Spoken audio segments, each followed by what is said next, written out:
Hey, what's up? It's Ian McCain. We are live backstage at FM 1021's Big Snow Show 11 with Barnes Courtney.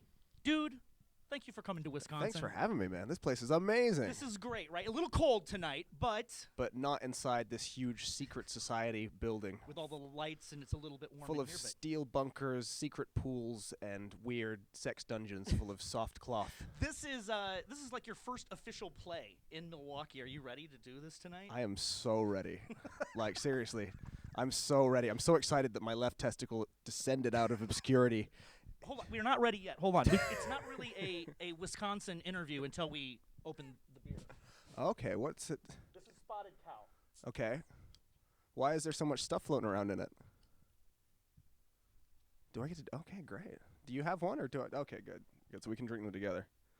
Okay, so the cow is jumping over the state, which is a nice touch. Absolutely. This is actually, this next to cheese curds is pretty much the official food of Wisconsin. You eat a lot of cheese curds? Absolutely. I've gained 20 pounds since I moved here. That was you shuffling around in the back. It really was. Okay, Yes, well, it cheers was. to cheese curds. Welcome to Wisconsin. Welcome to Big Snow Show, your first real play here in Milwaukee. And also, congratulations on the success of Fire. Amazing song. Lots and lots of requests for it. What do you think? What do you think it takes to write a good song? Like, was that just one of the things that you had? Like, did you have Fire just kind of in the shuffle with the rest of the rest of the songs, or is that something you went, oh, this is definitely going to be one of those songs?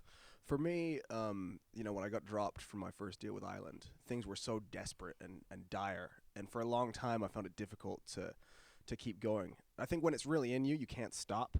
So no matter how you feel, you have to keep making music and churning it out because that's how you express yourself. But it was, in particular to that song, a very visceral reminder to myself to keep going and to continue. I was just so down and out and so like downtrodden from the whole experience and disillusioned.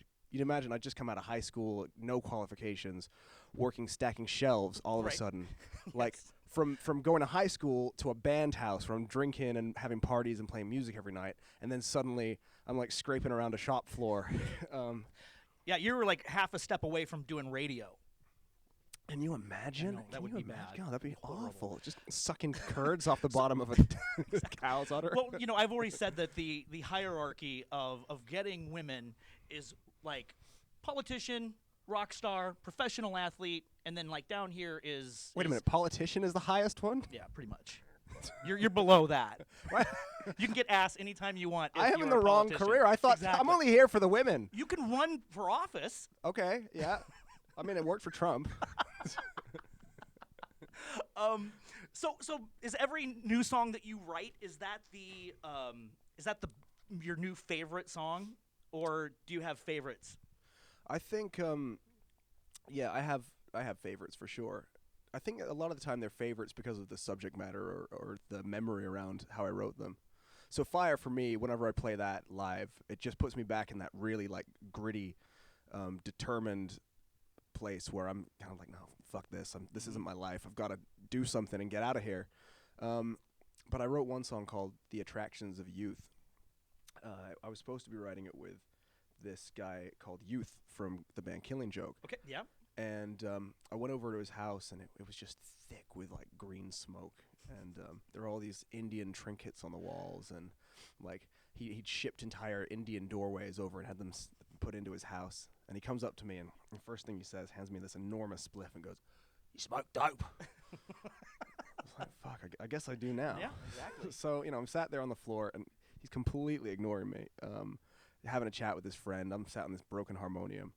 And there's just something about the ambiance, the majesty of music, or the fact that I was tripping balls. That It does. I mean, it does something. I don't know. I just sat and I wrote this entire song, just sat on the floor.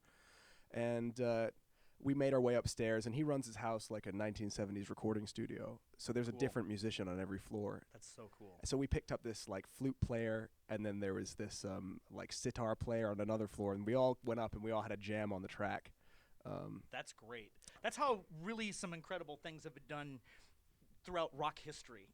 I mean, when you hear about stories of even like maybe the Rolling Stones or like the Beach Boys. Like the Rolling Stones actually appeared on the Beach Boys album and stuff. Just How cool is that? Yeah, just the fact that they're just people run into each other, and so you're a part of that. That's really cool. Yeah.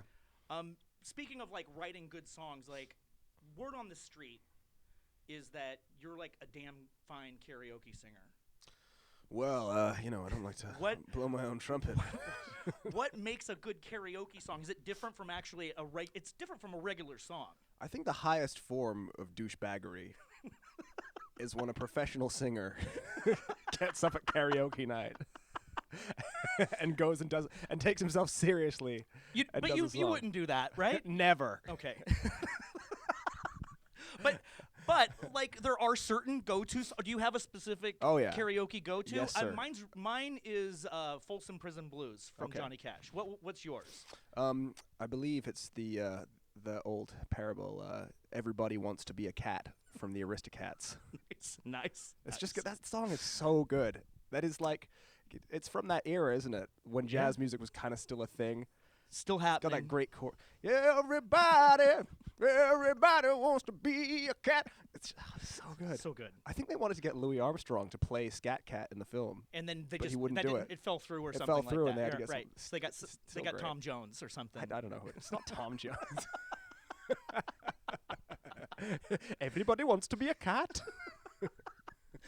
Barnes, Courtney, you are at Big Snow Show 11 tonight. We're going to drink many more of these. We want to say thank you for coming. Thanks for having me. Yeah, this is crazy. We'll see you later. All right. On stage. Yes. Imagine that.